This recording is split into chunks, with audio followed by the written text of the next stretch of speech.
Ten group ग्रामपंचायतीचे माजी सदस्य बाबल्या पाडेकर यांचे केईएम रुग्णालयात उपचारादरम्यान निधन झालंय।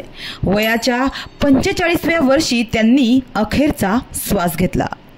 बाबल्या पाडेकर हे टाकवाड मस्ताननाका येथील रहिवासी होते। त्यांच्या पश्चात त्यांची पत्नी, एक मुलगी व एक मुलगा तसेच भाऊ आणि त्यांची पत्नी, मुलं असा मोठा परिवार आहे।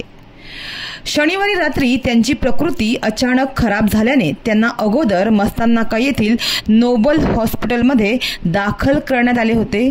मात्र त्यांची प्रकृती गंभीर असल्याने रविवारी त्यांना मुंबई येथे हलवण्यात आले होते।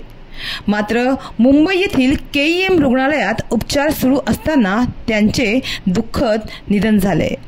त्यांच्या निधनाने मस्ताननाका, टाकवाड, सावरखंड, टेन या गावात दुःखाचे सावट पसरलं आहे, तर त्यांच्या कुटुंबियांवर दुःखाचे डोंगर कोसळलं आहे। अतिशय शांत स्वभावाचे, मनमिळावू असे त्यांचे व्यक्तिमत्व होते। शाळेतील कार्यक्रम असो किंवा ग्रामपंचायतीचे, बाबल्या पाडेकर हे प्रत्येक कार्यक्रमात उपस्थित असायचे। हासरा चेहरा आणि भोळा स्वभाव अशी त्यांची ओळख होती।